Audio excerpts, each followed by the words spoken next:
বিএনপির চাঁদাবাজি এবং বিএনপির অত্যাচারে দেশবাসী আজকে জর্জরিত। বিএনপি এখনো ক্ষমতায় নাই। ক্ষমতায় যাওয়ার আগেই যদি তারা এ ধরনের চাঁদাবাজি, টেন্ডারবাজি, বাড়িতে আগুন দেওয়া, গাড়িতে আগুন দেওয়া, ধর্ষণ করা, মারামারি করা, লুটতরাজ করা, এগুলোর ভিতরে যদি বিএনপি জড়িত থাকে, তাহলে একটু চিন্তা করে দেখেন তো, বিএনপি যদি গভর্নমেন্ট ফর্ম করে তাহলে বিএনপির অবস্থা কি হবে? মানে সাবজেক্টটা কি দাঁড়ায়? তাহলে বিএনপি ওখানে গিয়ে কি অবস্থা করবে? তো এটা নিয়েও বিএনপির কিছু তাণ্ডব নিয়ে আমি কথা বলবো। বিএনপি এখন সরকার চালায় না। গত 17 বছরে স্বৈরাচার পতনে হাসিনাকে ক্ষমতা থেকে বের করার জন্য, ভারতীয় আধিপত্যবাদকে প্রতিহত করার জন্য বিএনপি ছিল 00 পাওয়া একটা ফেলিউর। সরকার পরিবর্তন করা তো দূরে থাক, গণতন্ত্র পুনরুদ্ধার করা তো দূরে থাক, দেশের একটা সবল রাজনীতি করার ক্ষেত্রে বিএনপির ব্যর্থতা আকাশ সমান, হিমালয়ের মতো। গত 15 বছরে বিএনপি স্বৈরাচারকে সহায়তা করেছে। গোরখোদক আব্বাস বিএনপির সাথে কাজ করেছে। হাফ হিন্দু হাফ মুসলমান মির্জা ফাক আওয়ামী লীগ করেছে। আওয়ামী লীগের ধ্বংসযজ্ঞের সাথে সমর্থন দিয়েছে, ইন্ধন জুগিয়েছে। বেগম খালেদা জিয়ার বাসার সামনে যখন বালু ট্রাক রেখেছে, ওই বালু ট্রাক তারা সরাতে পারে না। বেগম জিয়াকে অন্যায়ভাবে যখন হাজতে পাঠিয়েছে, সেখানে তারা বেগম জিয়ার জন্য সারা দেশে একটা হরতাল করতে পারে নাই। গণতন্ত্র পুনরুদ্ধারের জন্য তারা কিছুই করতে পারে নাই। কিন্তু আজকের তারা সরকার না চালালেও বিএনপির সন্ত্রাসীরা, বিএনপির চাঁদাবাজরা মানুষজনের ব্যবসা প্রতিষ্ঠানে, গাড়িতে তাদের জানমালের নিরাপত্তা বিঘ্নিত করে তারা এ ধরনের সন্ত্রাসী কার্যকলাপ কন্টিনিউয়াসলি চালিয়ে যাচ্ছে। কলাপাড়া হলো পটুয়াখালী জেলার সর্বশেষ একটা উপজেলার নাম কলাপাড়া। এই কলাপাড়ায় বিএনপির সেন্ট্রাল কমিটি থেকে শুরু করে আপনি চিন্তা করে দেখেন, কলাপাড়া বিএনপির সাংগঠনিক সম্পাদক কামরুজ্জামান কাজল তালুকদার, সাধারণ সম্পাদক ফিরোজ তালুকদার, বশির মৃধা, হানিফ মেম্বার এবং বিএনপি সেন্ট্রাল কমিটির মোশাররফ হোসেন এবং স্বেচ্ছাসেবক দলের আমিনুল ইসলাম মহসিন এর সাথে জড়িত। মজার কথা, বিএনপি কিন্তু এখনো সরকার গঠন করে নাই। বিএনপি কিন্তু জনগণের ম্যান্ডেট নেয় নাই। বিএনপি বলে নির্বাচন হলে তারাই হবে নির্বাচিত দল, তারাই সরকার গঠন করবে তাদের। এখন বিএনপি এখন পর্যন্ত ক্ষমতায় নাই। ক্ষমতায় আসার আগেই তারা মানুষের ঘরে আগুন দেয়, বাসে আগুন দেয়। এখানে কোনো হরতাল নাই, খালি চাঁদা দেয় নাই। শুধু চাঁদা দেয় নাই, এই জন্য আগুন দিয়ে দিতেছে। ঘরে আগুন দিয়ে দিতেছে, বাসে আগুন দিয়ে দিতেছে, দিয়ে কি করতেছে? মাসল দেখাইতেছে। তাইলে এই বিএনপিকে কি করে আপনি আমি ভবিষ্যতে ভোট দেব এবং আমরা বলবো they are one of the legitimate party, political party, they would govern Bangladesh successfully? আমরা এই কথাটা কি করে বলতে পারি?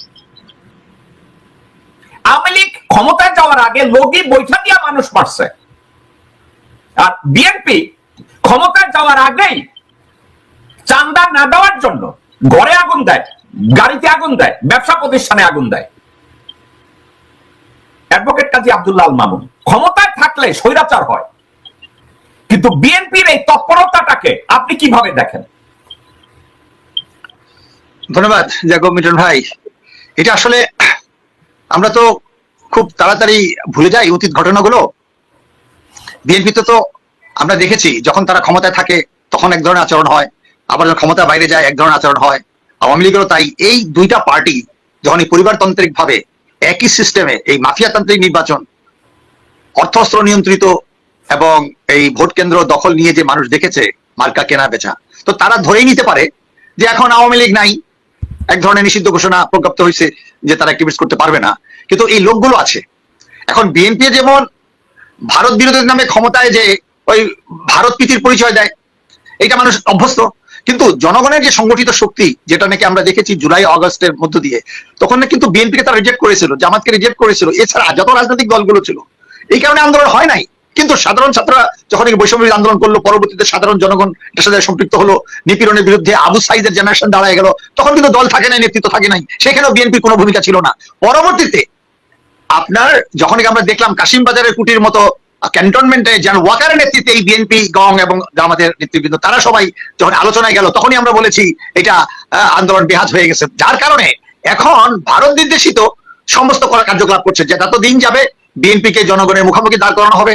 বিএনপিও মনে করতেছে যে ভারত তো আমাদের সাথে আছে, কাজেই ভারত বিরোধী রাজনীতি আর ভারত ভীতি রাজনীতি এটা বিএনপি পরিষ্কৃত হয়ে গেছে। এখন প্রশ্ন হলো যে আজকে যে আন্দোলনটা হলো সেটার কোনো নেতৃত্ব ছিল না বলেই আপনার ক্যান্টনমেন্টের ভিতরে যখন নাকি মানে সাধারণ সিপাহী এবং জুনিয়র অফিসারদের একটা দরবার ডাকলো 3রা অগাস্টে, তখন কিন্তু তারা জনগণের পক্ষ নিয়েছিল। এটা মনে হয় আরেকটা দ্বিতীয় পর্বের মুক্তিযুদ্ধের একটা অংশ, যেখানে জিয়া রহমান যখন রাজনৈতিক দলের কোনো উপস্থিতি ছিল না, সেখানে শেখ মুজিবুর সারেন্ডার করে, তখন জিয়া রহমান যে আশার আলো জ্বালিয়েছিল, তখনই মানুষ যখন বুঝে গেছে যে এই আর্মির ভিতরে জুনিয়র অফিসাররা তারা আন্দোলনের সাথে আছে, তারা গুলি চালাতে অস্বীকার করছে, চিটাঙ্গে জিওসি আরো অনেকেই এটা ব্যবহার। তখন হাসিনা বুঝে গেছে তাদের অবস্থা, ভারতও বুঝে গেছে। তাহলে এই আন্দোলনের সমগ্র ফসল, সমগ্র এই জনগণই কিন্তু এই বিপ্লবের নায়ক।